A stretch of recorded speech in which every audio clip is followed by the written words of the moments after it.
Hi, this is Paul Donahue, and we're at Lay's Guitar in Akron, Ohio. Lay's has been around for 55 years. These guys are fabulous, fabulous luthiers. And we wanted you to see some of their work.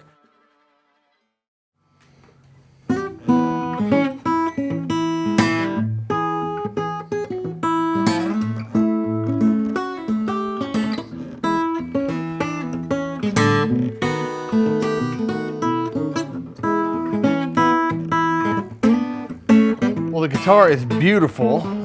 It sounds great. It's something about this particular style of guitar really lends itself to fingerstyle playing.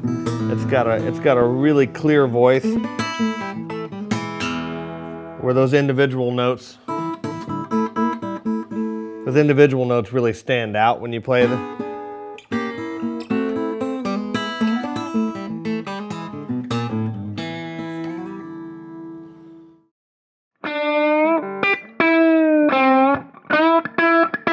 This guitar is a 1957 Les Paul Special. So what we decided to do with it was to do an early 57 Les Paul Gold Top. With this guitar, it's about as complete as you can get. It is so close to an original Gold Top that you can buy for a fraction of the money as compared to, you know, $100,000 to $150,000 for an original one. This one is basically almost pennies on the dollar.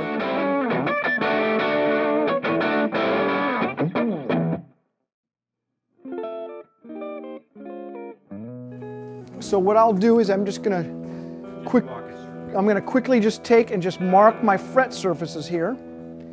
That way, it's sort of what machinists do when they're wanting to get something level. By putting a color on it, you can real quickly see the minute, in this case, the minute we start lightly honing the frets, we'll actually see if there's any trouble spots on the guitar for him. So now that I got these marked, I will take my favorite file here, and we're going to start aligning it. And what I do is I take my file and I actually file and match the radius.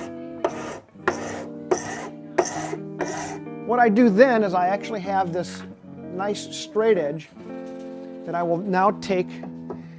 And what this does is if there's anything that's very finely out of alignment, this will take the file marks off, and it will also re-kiss everything to make sure it's in alignment.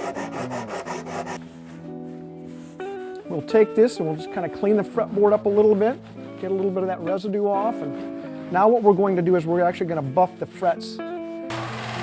Make sure we got compound on our wheel. Now when I buff here, I buff at an angle, and what the angle helps me to do is round those frets off even a little bit farther. So you'll notice here that I'm going to actually start polishing lightly at an angle.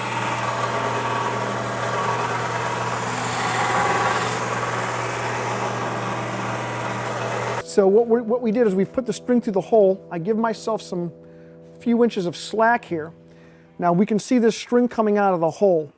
So what I'm going to do is take the string that's facing the fretboard end, we're going to wrap it over around the post and on top of that string coming out. I'm going to take my finger and take up the slack.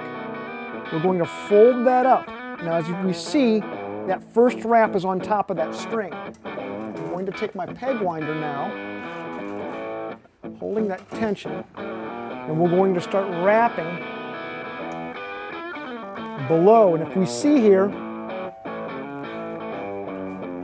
those two coils now are pinching that. When this tightens up, it's going to pinch on that string coming out of that hole. So all we're doing is just trying to get the finish flat. I'm using the fine grit sandpaper here just to get the finish nice and flat. Like I said, this already has some lacquer already on it, so we're just getting it flat between sessions. So a session can last about 3 or 4 coats in a day, and then the next day we'll sand it down and then put 3 or 4 more coats on.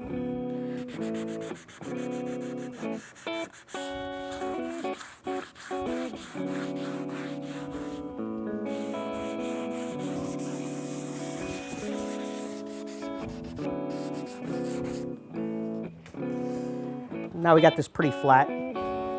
We'll just wipe it down with some naphtha or mineral spirits. Clean it all up. Yeah, this is a Les Paul type guitar made by a maker in Michigan. We do all his finish work for him. This is nitrocellulose lacquer that we're putting on here. We have a vintage type burst and vintage type back stained with the bleeding cherry. So we're gonna add a couple more coats to this. It's already got the yellow patina on it. So by the time we're done, it's gonna look like it's got some age on it. So I'm gonna get my mask on and we can put a coat on and I'll come back out to show you what it looks like.